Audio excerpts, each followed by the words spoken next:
Good afternoon, kindergarten parents, or good evening, kindergarten parents. Welcome to our 2022 Kindergarten Parent Information Evening, which is going to be a virtual one this year. So I'm going to begin by saying my name's Kate Chatfield. I am one of the teachers. I teach KC, and I drew the short straw in terms of having to do this. So I apologise in advance. I may stumble, but you'll have to bear with me as I try to navigate between showing you my screen and talking to you at the same time. So here we go. I'd like to start by having a look at our slide presentation, which is what we would have shown you if you were coming here tonight. And I'm just going to get that up for you.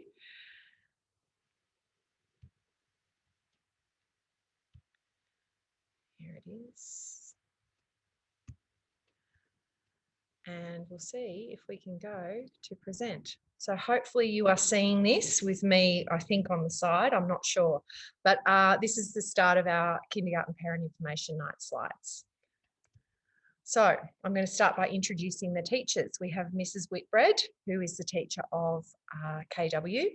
We have Miss Dewhurst, who is the teacher of KD, and myself as the teacher of KC. Our relief and support teachers, we have Mrs. Bernadette Hyde, who teaches KC on a Tuesday for me, and Mrs. Jess Cleary, who teaches KW on a Friday for Mrs. Whitbread. Bern also does our assessment release, which is once a week on a Thursday. We get released to go off and do assessments on the children. And Bernadette's in class, or she may be doing the assessment, one or the other, depends on what the need is at the time. So Bern also relieves me on a Wednesday when we have PLT every second week. So every 2 weeks we're released and Bern will do my PLT time. So the idea is KC have the same 2 teachers and it's regular. The same goes with Jess. She will do Mrs. Whitbread's PLT on that every second Wednesday so that those children have consistency with their teachers as well.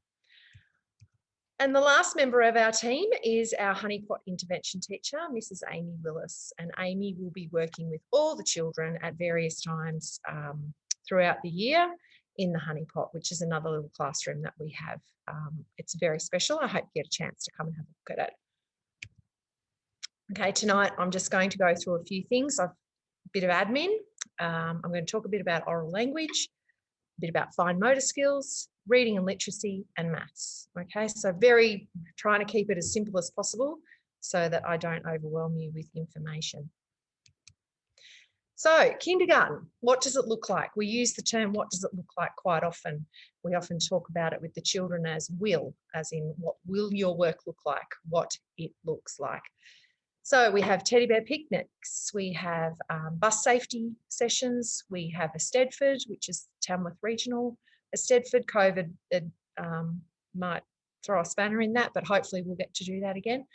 We have infants liturgies down at the church. We have a Mother's Day high tea. We have cross country. We have a really fabulous paleontology day. It is so much fun. We are hoping this year we can do a kinder sleepover. We didn't get to do it last year, but it's something really fun and really special as part of the kindergarten journey. We have discos, we have book week, we have assemblies, we have buddies, and they haven't met their buddies yet, but hopefully we'll get to do some buddy time soon. And they will have a buddy in year 6. From one of the classes in year 6. And hopefully, I have never been able to do this because of COVID, we will have an excursion to the Marsupial Park, which is apparently lots of fun.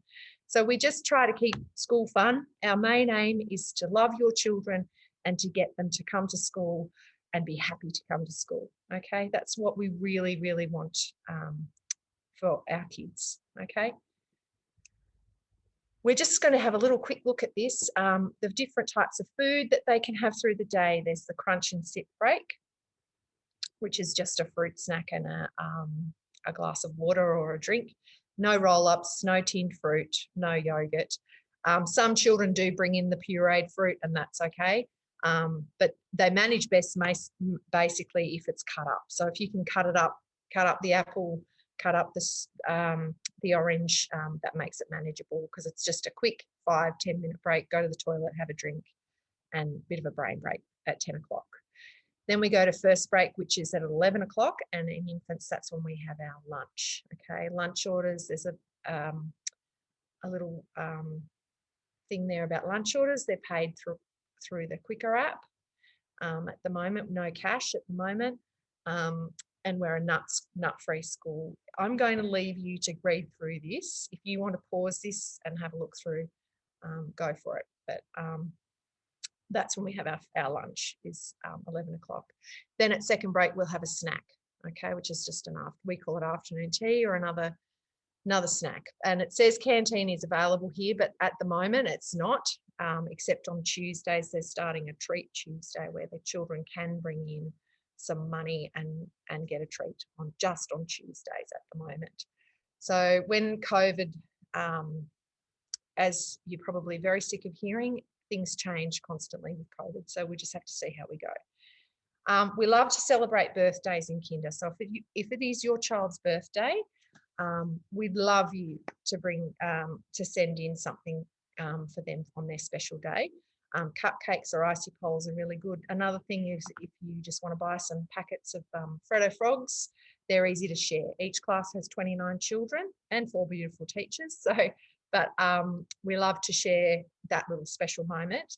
And we're also happy to hand out any birthday invitations if you like. In your handouts that you will have received, there is a list of each child in kindergarten and their first name, just to help you with the spelling and to know who's in your child's class. So that should be in your handouts that you have received. Okay, keep an eye on them. Okay, by now we should all have our bag tags, which you can see down the bottom here. I'm going to use my mouse.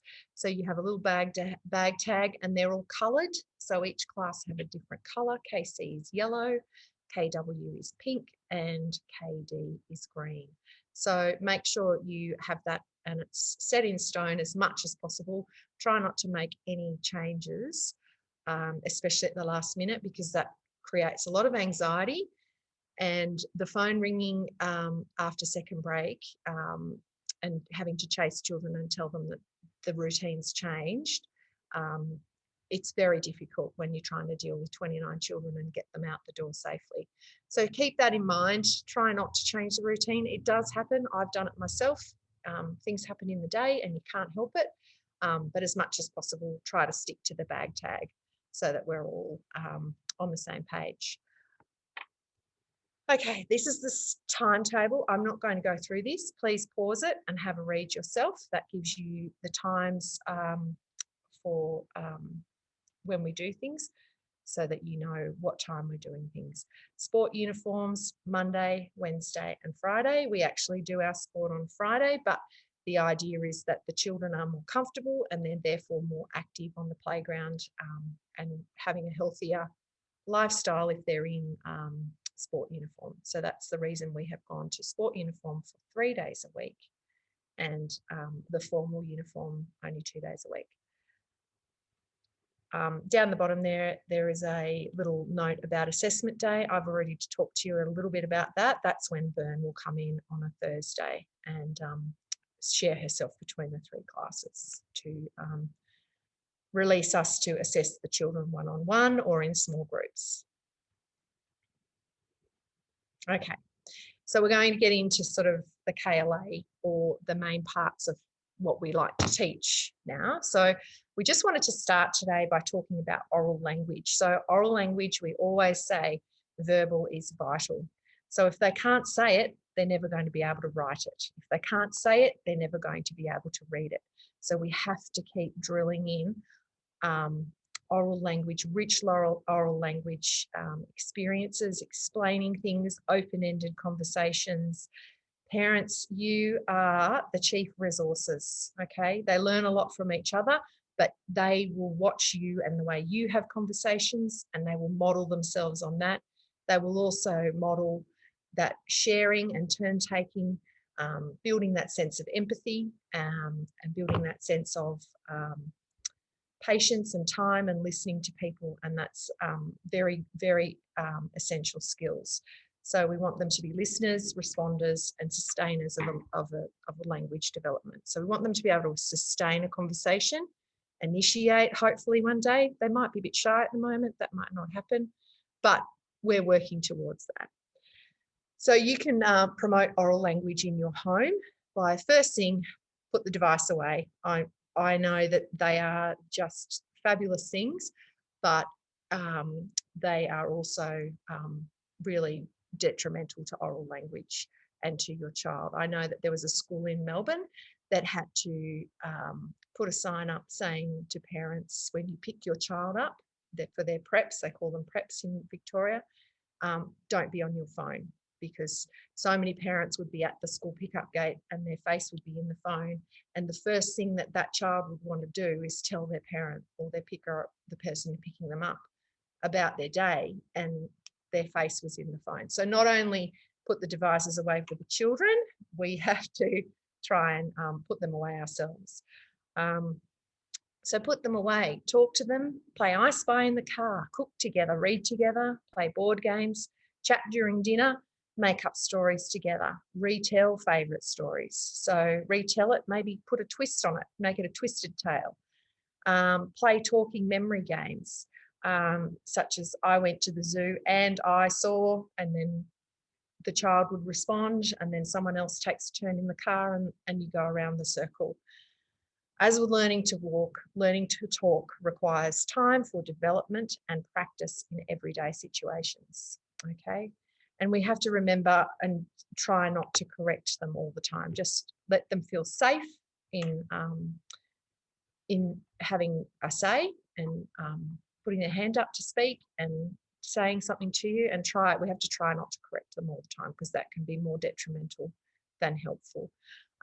If at all you are concerned about your child's speech, about how they process things, about how they enunciate things, then I highly recommend that you get onto it as soon as possible and make an appointment to see a speech therapist, because they can help with lots of different things, and then that will then help with their literacy and their learning going on. Okay, so if they're behind at the moment in their oral language, the gap's like this, but as you get older, the gap widens as other kids take off and they're still that little bit behind, but the gap just widens.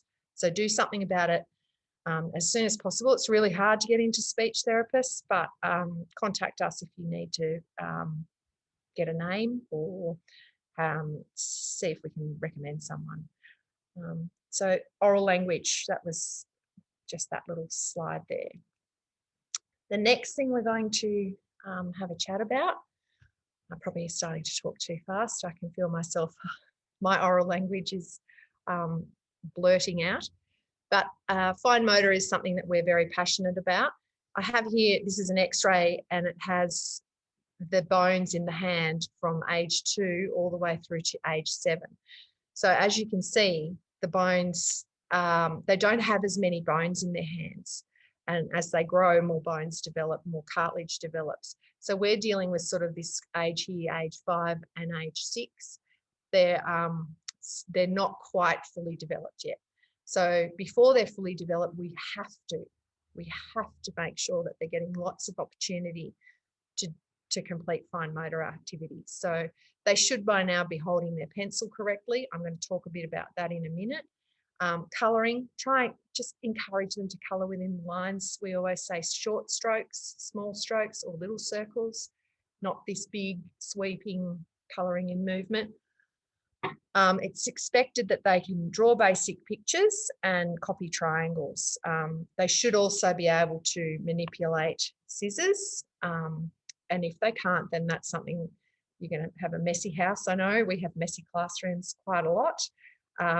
We have these things called tidy tubs for a lot of our scraps, but you really need to make sure that they're having time to cut and use those fine motor skills. Okay, so I said I would talk a little bit about handwriting and the correct grip. So the correct grip, we call it the tripod grip. As you can see, there are 3 fingers involved. So it's really only these 3 fingers. So if you're right-handed like me, your thumb and your pointer finger make a bird, so a bit of a beak, and then the pencil sits there with this middle finger underneath the pencil. And then I often say to the children, these two little fingers, we kiss them goodnight and tuck them away because we don't need them. So that is your correct tripod pencil grip. So tripod meaning there's only 3 fingers, and it's the same as you can see for the left hand. The other thing is it's important that the pencil then rests in this part of your hand. Just helps if we can get that going now. When they're writing more and more later, the fatigue is less, because if their grip's not right and they're using all their fingers, you can imagine they would get fatigued quicker.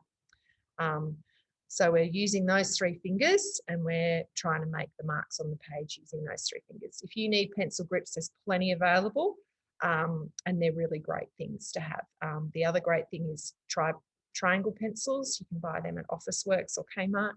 So get your hands on some of those if you'd like to as well.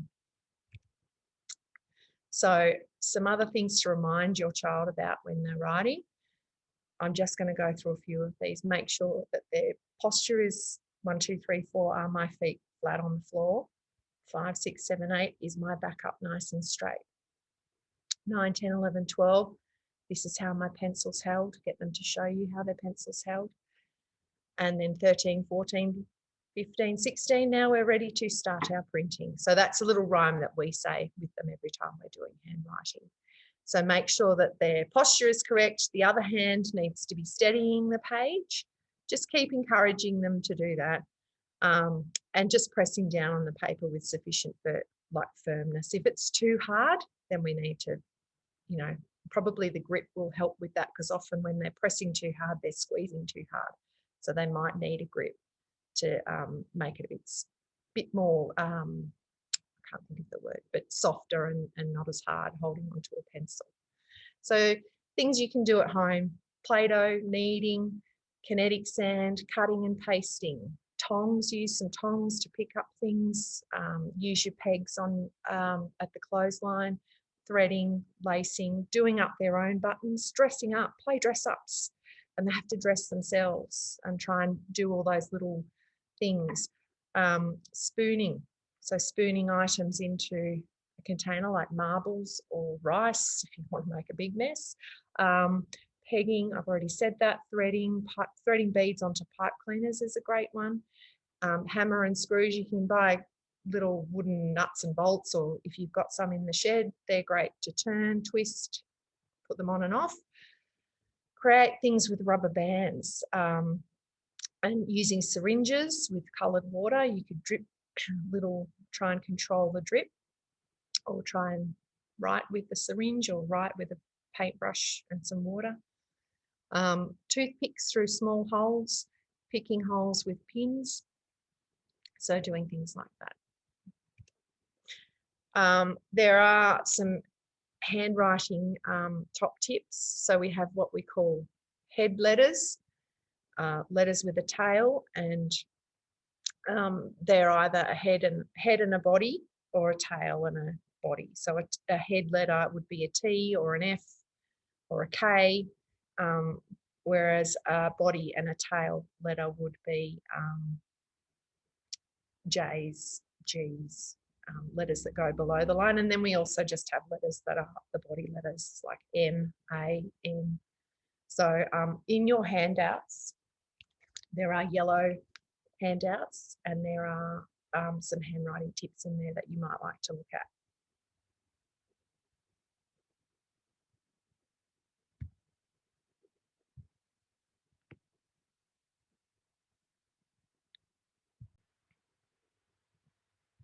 Hi, sorry, welcome back. I just had to have a little brief break. I'm not used to talking so much. So we're going to go on now to the next. So in this handout, as I was saying, there is this page that I've got here on the slide, and it will show you the correct formation of letters in the New South Wales Foundation font. So have a look at that, and that will help you out as well. All right, reading. Okay, reading, so important. Sets you up for so much in life. We have here reading is one of the most difficult skills for your child to attain in their lifetime. So please nurture this, okay? Time spent reading each day. This is just a really interesting little cartoon that you might like to have a look at. So if you read, I can't even see it, sorry. Have a look at this because it's covered online. But if you're reading so much per day, you get 8,000 words per year. If you read 116 minutes a day, you're getting 282,000 words per year.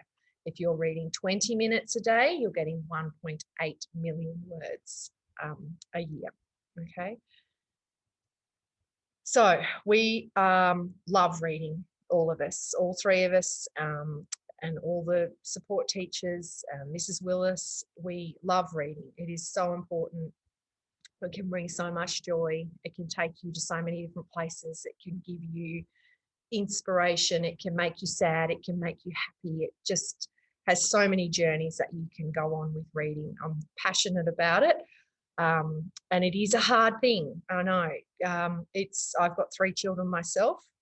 I have one that is an avid reader. I have one who has become an avid reader finally, and I've got another one who's quite good at it, but just can't be bothered. And it's really hard to get them going. So, and to find something that they enjoy to read sometimes. Make it a valuable part of your family life. So make sure they see you reading at bedtime as well, or visiting local libraries, reading recipes and cooking them together. Okay, have lots of books available. We have lots of books available here. The borrowing system here in our library is fantastic, and it's a resource that I really encourage you to make use of every Wednesday. Make sure that library bag is in there and those kids are changing those books.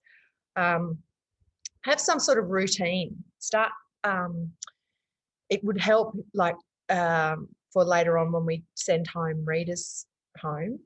Start having a bit of a routine now. We're not going to do it yet. There's a lot going on at the moment. They need to settle, and you need to settle.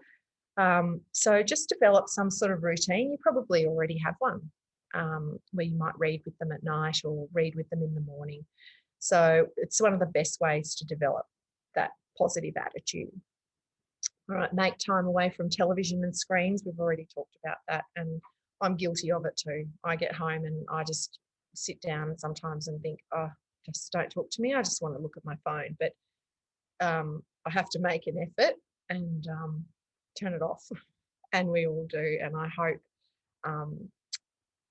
that you understand that we all struggle with wanting that downtime, but then also having to do things with our children that might, take away from our own time. Anyway, find something to praise for your child. Okay, when you read with them, always find something that you can praise. Model the love of reading. Make a habit of finding words in your environment. Look around at Coles, look around at Woolies, look around on the street signs. From the Best Start, we could tell that a lot of these children in kindergarten this year talk about signs and things that they see in their environment, which is fantastic. So thank you. Last thing I wanted to leave you with, above all, encourage your child to develop a love of reading and to understand how important reading is. Make sure they have lots of opportunities to practice reading, be patient with their struggles, and celebrate every success, no matter how small. Help to make their reading experiences enjoyable as they have a world of books opened up to them. Okay, so there's more. As I said, there is a handout, a yellow one that has strategies that you can help with at home with reading and literacy. So everything to do with English and literacy, handwriting, is in this yellow handout. So keep it, read it when you're ready, read it as you need it, and refer back to it at any time throughout the year. Okay, sound waves. So we wanted to talk to you about sound waves. That is why we use it. What is it and why do we use it? So sound waves is a program that teaches children about phonemes and graphemes. Okay, it's the building block that we use to start the foundation towards reading. So we're teaching them word knowledge, okay? Rather than learning lists of words, we're teaching them word knowledge, and that will help them when they're decoding and they're reading. So there's a little quote here that says, if a child memorizes 10 words, the child can only read 10 words. But if a child learns 10 sounds, the child will be able to read 350 3-sound words, 4,320 4-sound words, and 21,650 5-sound words. So we are hopefully opening that up for them using sound waves. So we're going to go into what is a phoneme and what is a grapheme. So phonemes work around phonemic awareness. It's the ability to work with the phoneme, so the sound that a letter can make. Phonemes are what the grapheme, what it looks like, we say, can sound like. So we talk about phonemes and graphemes with the children, and we'll say, what does it sound like? What does it look like? So we'll often use those little catchphrases to help them. So for example, here, this is a very tricky word. We wouldn't be doing this in kindergarten, but to spell a word, children are taught to segment the word. So when they're decoding, we can segment it into phonemes and assign a grapheme to represent each phoneme. So we know the word bridge, it's spelled B-R-I-D-G-E, but the sounds that you can hear are B for bounce balloons, as we say, R for rusty robot, and I for I like ice cream, and then J. Okay, so if a child spelt bridge like this, we know they're spelling it through the sounds. So then hopefully later on they'll learn to add the DGE grapheme to that sound as well. So if you have any questions about this, when we have our Zoom question night, feel free to ask us anything then on Wednesday night, okay? So understanding spoken language is made up of phonemes is a prerequisite for learning how to read and spell. It's like research has shown that there's a positive correlation between phonemic awareness and reading and spelling success, and that's by an article that we found in Soundwaves by Kenner and others. When providing reading opportunities, we analyse the area the children need to work on. We follow this flowchart to assist us in providing intentional and guided reading lessons. So down here, we use this little quote quite often. We have it up to remind us that when we're teaching, we're sort of dealing with down here at the moment, we're dealing with developing the phonemic awareness. So if they have poor phonics and decoding, then we go back to the phonemic awareness, okay? Then they might progress. So if they're decoding, when they're reading, if they're seeing the word cat and they're going k-act and stretching that sound out, then they're starting to decode. So that means they're starting to sound words out and relate phonemes to graphemes.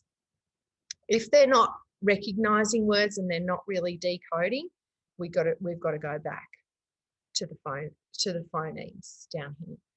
So these are the two that we will mainly deal with in kindergarten. We'll be dealing with phonemics, decoding, and word recognition. So that's sight words. So there will be some words that they will learn to recognise, hopefully within a text and on their own. So that's what we deal with, that building block in kindergarten. So later on, hopefully as they begin to read, and some of them will start doing it at the end of kindergarten, we'll be looking at their fluency, and then we'll also be looking always at their comprehension. How, what have they taken in? So that's why when we finish a book, we'll often talk about it and ask questions. But this is what we base the use of sound waves on in kindergarten. Okay, so the way we teach the skills is we look at them in isolation. So we'll say, what is the first sound in sit? And hopefully the children will learn s. So they'll be able to isolate that one sound in that word. And then we might start talking about the N sound. What is the N sound in sit? And hopefully they will be able to stretch it and realize that the last sound is t. And then a little bit more difficult is what is the middle sound that you can hear. Okay, so we're stretching words and we're looking at the sounds in isolation. We might use our fingers a lot as we sound things out. S, I, t. And we might say, what was that middle sound? Watch it again. S, I, t. So we will do a lot of that. A lot of that is in our phoning, in our sound waves program that we work through each day. We'll also do some blending. So what do these words when you stretch them and then you push them back together, what do they make? Okay, so s, I, t, we call that stretchy snake. You'll hear your kids talking about that. We'll segment what are the sounds that you can hear in sit. So isolating those sounds and segmenting them out. And then we might start manipulating sounds. So what word is sit without the s? Okay, what do you get if you change the s into a b? Okay, so just manipulating and looking at that onset and the rhyme. So the onset is the first sound before the first vowel, and then the rhyme is, you know, the IT part. So in sit, the onset is s, and then the rhyme is it. So that's chunking it into onset and rhyme. But that's what we sort of work on. So we work on stretchy snake, chunky monkey, and we're sounding and stretching. Here in your yellow handout, you will also have a overview of what we're going to cover this year. So that has all of the sounds that we're looking at, and it has all of the sight words. So we won't start sending sight words home until about week 8, but there's some ideas for activities in here as well. All right, when we're looking at maths, so we're going to move on just talking very quickly about maths. So first thing, we need to build an understanding of number. Okay, can you count items? Can you count them and match one to one as you count? Okay, so not just counting 1, 2, 3, 4, 5 and losing count, actually one to one matching. So that's an important skill that we are building because as the numbers get bigger, you know, and you would have seen your children, they lose count. So we have to drill and practice that one-on-one counting, one-to-one correspondence. And we're looking this term mainly 1 to 10. Next term, we'll probably start going to 20 and then 30. And then, you know, some children will go beyond. Okay, so looking at what groups have more, what groups have less. Then we start building an understanding of addition and subtraction. So using concrete materials like your fingers, counters, dominoes, using one counting to match number, words and objects. So knowing 3 counters and you know can match it to the correct number and even later on the correct number word. So making numbers to 10, we use these things down the bottom here. They're called tens frames. We use them a lot because especially building that understanding of knowledge of a 10, what makes a 10. So we use these a lot. Okay. Then the next thing we sort of try to build on is mentally solving addition and subtraction. So, okay, trying to do it hidden or trying to count on. Okay. So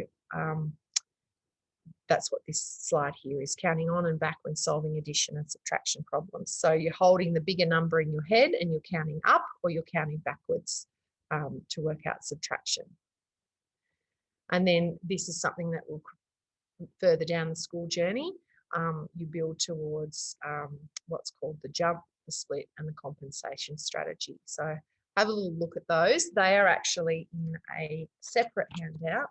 It's an orange one, and that's got all of this ideas and ideas for you to use to develop number and numeracy skills, I should say. Okay. So before I go on, that's sort of all the KLA part that we're going to talk about. Of course, we do other KLAs. We do geography, history, art, music, sport, PDH, religion. They're all very important parts of school life. And we do try to put in the scoop each week. You will have seen the scoop. We try to put the concepts that we're sort of looking at for the week or the term And that helps you to be able to talk to your children about what they're doing at school and and show them that you value it by bringing it up and saying, oh, what did you do for special places today in geography? And so little questions promoting oral language and also across different key learning areas. So one thing that we wanted to note for you here at the end is you're probably really struggling now. We're at about week 5, and this is when reality sits in, and quite often the children will be saying things like, oh, but I've done school now. Sure, why do I have to go back? And you sort of have to start to make them realise, well, you've got to keep going. And they're getting tired, and it's still hot and all the rest. And we've had we've had disruptions. I've been off with isolation, and Mrs. Whitbread's been off with isolation. So there are disruptions, and we are trying our very, very best to keep things as normal and steady as possible. But one thing you need to know is after school restraint prolapse is a real thing. Okay, so this is when they get home and they're in that safe environment with you, and you've got this absolute screaming mess that's come home. And quite often they call it the street angel and the home devil, but it is very real, and it is, unfortunately, I'm really sorry, I didn't realise until I had my own children that quite often the kindergarten teachers got the best of them, and unfortunately you're left with the mess at the end of the day. But if you need a hand or you're struggling, please reach out. We're always here. Find a way, that you can decompress at the end of the day. And yes, it might be getting the device out and letting them have 10 minutes or as a reward for just getting through the day.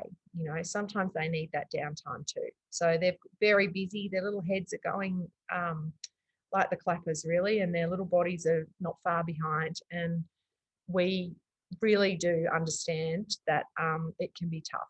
It can be tough when they get home and it's hard and they're tired, and try not to have too much planned, just so that you get them a little bit of that downtime.